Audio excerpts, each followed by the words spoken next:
So in today's video, we'll learn that how we can create an Apache web server using Ubuntu Linux for hosting our PHP applications. For that, I'll use a Amazon Web Services AWS EC2 instance in which I'll install my Ubuntu system, and after that I'll attach Elastic IP into it for access for long-term access. Even if we reboot our system, the IP will not be changed.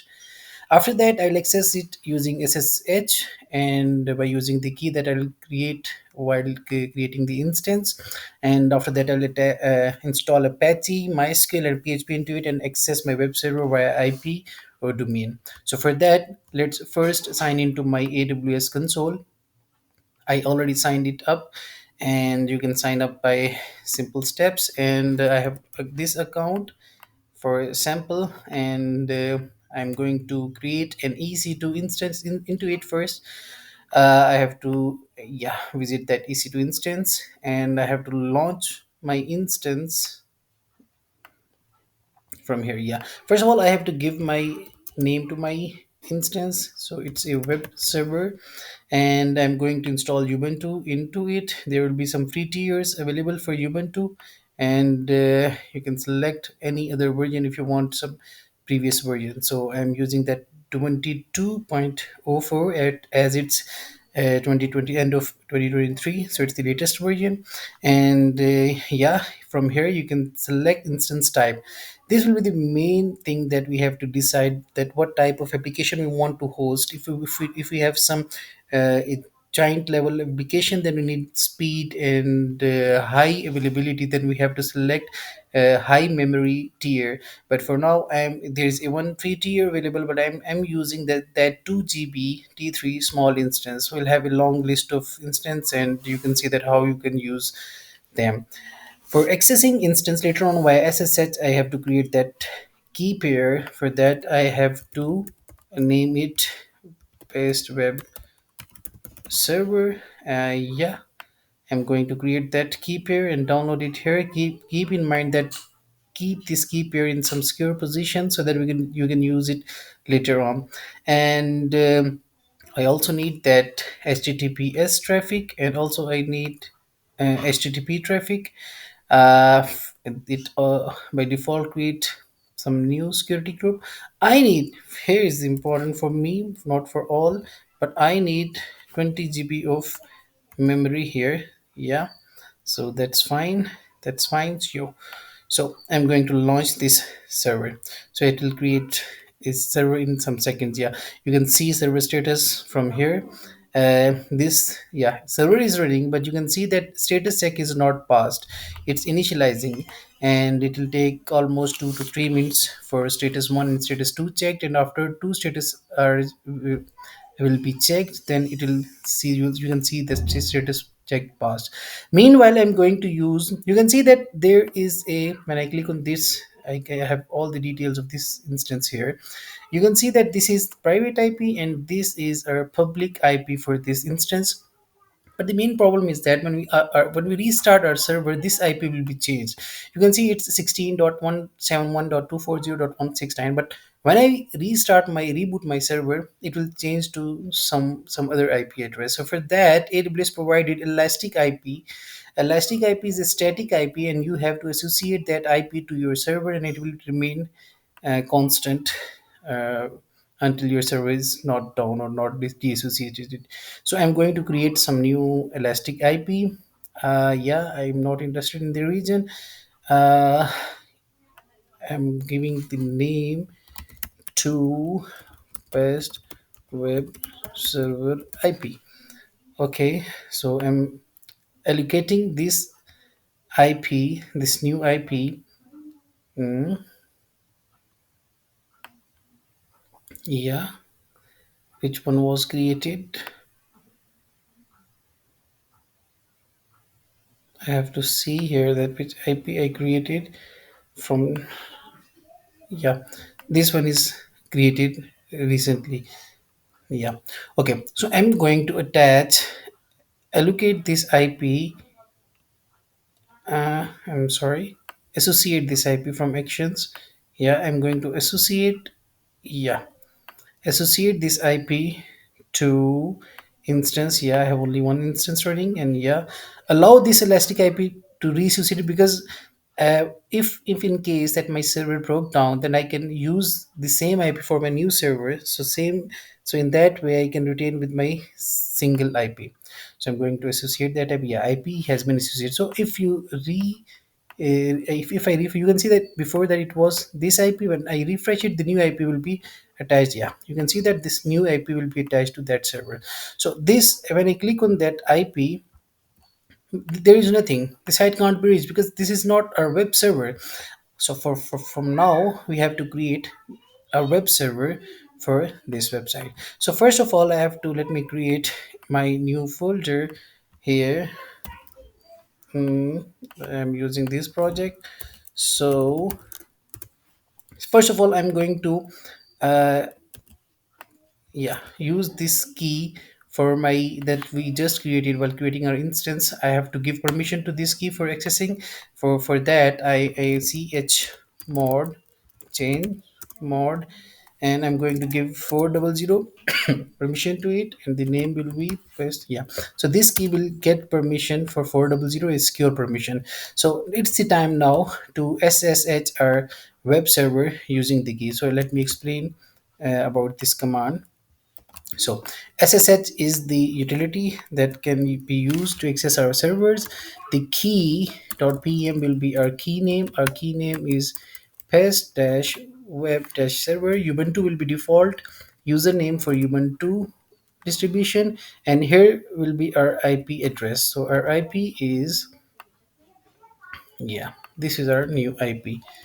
So this is how we can access our server. So you can see that it's asking about the connectivity. Just write yes, and yeah. So we are officially now in our web server that we just created using AWS EC2 Instance. So first of all, we have to create. I'm using this link from DigitalOcean. That's very helpful, and I oftenly use this. Uh, yeah, this link. So I'll paste that link in my description. So there will be some very easy step. First of all, update your manager. Yeah, it will take some 2 3 seconds, and then yeah, I'm going to install Apache by just this command. Apt install. Apt is package manager, by the way, and the sudo will be used to run some commands with full permission or from super user.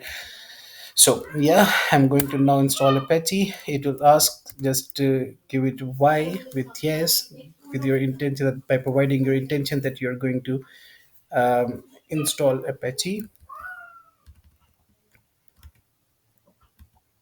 Yeah, it's installed now, and after that it's a UFU firewall. You just have to it's an optional step, but yeah, you can see that available applications: Apache, Apache Full, Apache Secure, Open SSH. So what we need to do is that we need to allow Apache in our firewall. So so it's updated. Rules were updated. I will be add. I'll add all these commands in my description box, so no worries at all. So if you want to see status, I don't know, it will show, because many times it will not show the proper status inactive, but it is active. I don't know why, but it's activated. Okay, so if I run my IP now, you will see that IP will, before that it is showing this screen, but if I refresh it, it should show our web page now. But let me check that. Yeah, it's initializing still. Our server is not status check pass. Once our server will be passed, yeah, it's passed now. So our server should be available now, but we'll see that what why this will not be available. Let me check it out and get back to you. So it's accessed now. You can see that the issue was that that the security rules. So how you can set that these security rules that just go to your instances, and under that instances just go click on that security and security group. Under that security group you can edit your inbound rules. Yeah, from here what I did, I just add my IP for anywhere, for SSH, for HTTP, and for HTTPS, and it and it's started showing this page. So it's not SSL installed now, but without HTTP the link is working now. So what we have to do, so it's our web server is now ready. So next step will be to install our MySQL or Apache. So yeah. So have you all? So I'm going to install MySQL now. MySQL for our databases for used it in it later on. If our application needed it, it will ask some simple questions. You just need to install it, and by adding yes, yes, yes, or if you want some higher level of security, just read the questions in detail. Read the questions in detail, and you can add your own security level into it. It will take some 1 minute approximately to install MySQL. It's also another version of MySQL secure installation, and you can also install MySQL secure installation using the other command. Yeah, MySQL is installed. So if I write MySQL here, access denied for user root using password no. Okay, so even MySQL is installed, access is denied because MySQL command is now running. So the actual command, if I run this, yeah, now it's time to install secure installation for accessing my MySQL. Yeah, okay, so I need low level of security. Remove anonymous user. Yes, I want to use anonymous user. Disallow root. No, I want to log into via remotely. Remove test database. Yes, and reload privileges table now. Yes. Okay, so all is done. Uh, MySQL dash u for user. User default user is root dash p. Password is access denied. So yeah, here is the key trick to do this. Sudo mysql. I hope so. It should, yeah, because privileges are not reloaded, so MySQL is now working, and I'm in MySQL now. So you can add your own user by simple this command, that alter user. You can define your own user identified with some password and things on. But we don't need this because it's not the thing that we are discussing here. We are going to install only web services. So here is MySQL installed. So I'm going to install now PHP by using simple commands. Yeah.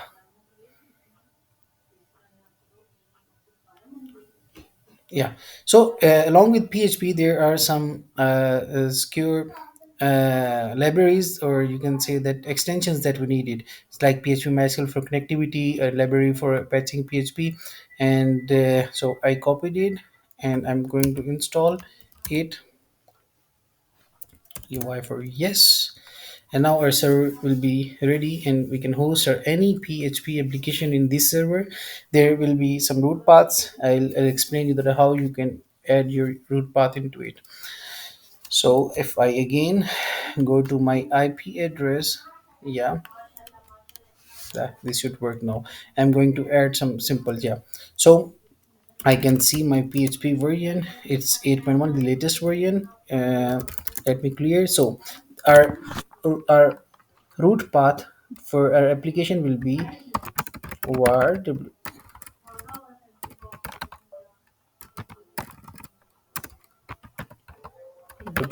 www.html. So this will be our root path. So the file you are seeing here in our root directory is the file this index.html. So if I go into that file by using nano index, so this is the file that is hosted here. So if I change like Apache to default page to something else, it will start showing the updated text. So I'm going to first remove it because it's very difficult to edit using this terminal. Okay, so I'm going to rm. Okay, now it's removed. Now right word. Okay, sudo. I need rm, and okay, I'm creating some new one. I'm just going to add h1, a new web server by Codify by Rehan. So I'm going to save it. Oh my god. again I have to use sudo nano index. So yeah, and I have to again, this was the issue with the Linux editors. Welcome to Codify by Rehan. So yeah, so if I again go back to my web server, it should show my recent page. Yeah, so you can see that how we can create our web server using EC2 instance. So the again, let me revise it, that use an EC2 instance, I attach elastic IP, I access it via SSH and install Apache, MySQL and PHP, and from now on I can create my new folders here, like just sudo mkd. I don't use these sudo, just set the permissions according to that folder accordingly, but for the understanding purpose I'm using that sudo make directory. Let's suppose project one. So this is the folder I created, so I let me change directly to project one. So this is our project one. You can place or clone your project from here. So project one, so you can see that it's empty now. So what you can do, you just can attach your this IP to your domain name and redirect your domain name to this IP or this folder, and this will open with your by your domain name. So this is how there these will be some simple steps to install or use your Apache web server in your EC2 or Linux instance. So that's all from today's video. Keep liking and subscribing Codify by Rehan. I'm here for you. If you need any help or anything else, just comment it below. Thank you so much.